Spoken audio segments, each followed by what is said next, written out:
राधे राधे प्रिय सब भक्तों, हम आपको सुनाते हैं गुरुवार व्रत की कथा। तो चलिए सुनते हैं।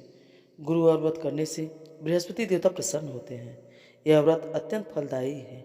अग्नि पुराण के अनुसार अनुराधा नक्षत्र युक्त गुरुवार से प्रारंभ करके 7 गुरुवार व्रत करने से बृहस्पति ग्रह की हर पीड़ा से मुक्ति मिलती है। तो चलिए सुनते हैं इनकी व्रत कथा। बृहस्पतिवार व्रत कथा प्राचीन समय की बात है। एक नगर में एक बड़ा व्यापारी रहता था। वह जहाज़ों में माल लदवाकर दूसरे देशों में भेजा करता था और जिस प्रकार अधिक धन कमाता था उसी प्रकार जी खोलकर दान भी करता था। परंतु उसकी पत्नी अत्यंत कंजूस थी और न किसी को एक दमड़ी भी नहीं देती और देने से भी मना किया करती थी। एक बार सेठ जब दूसरे देश व्यापार करने गया तो पीछे से बृहस्पति देव ने साधु वेश में उसकी पत्नी से पीछा मांगी। व्यापारी की पत्नी बृहस्पति देव से बोली कि हे साधु महाराज, मैं इस दान पुण्य से तंग आ गई हूँ। आप कोई ऐसा उपाय बताएं जिससे मेरा सारा धन नष्ट हो जाए और मैं आराम से रह सकूं। मैं यह धन लूटता हुआ नहीं देख सकती। बृहस्पति देव ने कहा कि हे देवी, तुम बड़ी विचित्र हो। संतान और धन से कोई दुखी नहीं होता है। अगर अधिक धन है तो इसे शुभ कार्यों में लगाओ। कुंवारी कन्याओं का विवाह करवाओ, विद्यालय, बगीचों आदि का निर्माण करवाओ। ऐसे पुण्य कार्य करने से तुम्हारा लोक परलोक में सार्थक होगा। परंतु साधु की इन बातों से व्यापारी की पत्नी को खुशी नहीं हुई। उसने कहा, मुझे ऐसे धन की आवश्यकता नहीं है जिसे मैं दान दूं और जिसे रखने उठाने में मेरा सारा समय बर्बाद हो जाए। तो गुरुदेव ने कहा, तुम्हारी ऐसी इच्छा है तो तुम्हें मैं एक उपाय बताता हूँ, वैसा ही करना।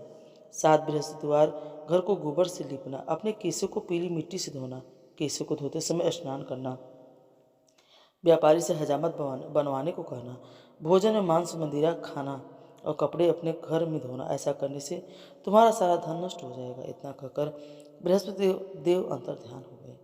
व्यापारी की पत्नी ने बृहस्पति देव से कहे अनुसार 7 बृहस्पतिवार वैसा ही करने का निश्चय किया। केवल 3 बृहस्पतिवार ही बीते थे कि उसी समय धन संपत्ति नष्ट हो गई और वह परलोक सिधार गई। जब व्यापारी वापस आया तो उसने देखा कि उसका सब धन नष्ट हो चुका है। उस व्यापारी ने अपनी पुत्री को सांत्वना दी कि दूसरे नगर में जाकर बस गया। वहाँ वह जंगल से लकड़ी काट कर लाता और शहर में बेचता। इसी तरह वह अपना जीवन व्यतीत करने लगा।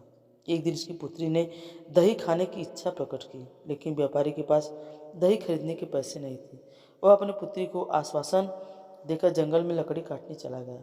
वहाँ एक वृक्ष के नीचे बैठ अपनी पूर्व दशा पर विचार करने लगा कि उस दिन बृहस्पतिवार था। तभी वहाँ बृहस्पति देव साधु के रूप में सेठ के पास आए और बोले, हे मनुष्य, तू इस जंगल में किस चिंता में बैठा है?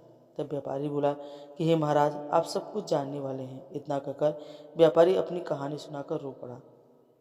बृहस्पति देव बोले, हे देखो बेटा, तुम्हारी पत्नी ने बृहस्पति देव का अपमान किया था, इसी कारण तुम्हारा यह हाल हुआ है। लेकिन अब तुम किसी प्रकार से चिंता मत करो।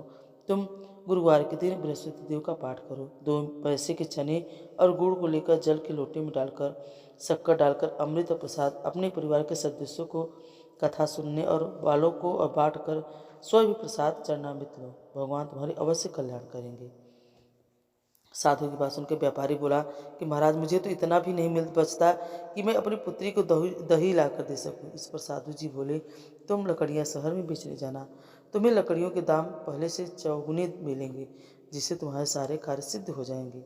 उसने लकड़ियां काटी और शहर में बेचने के लिए चल पड़ा।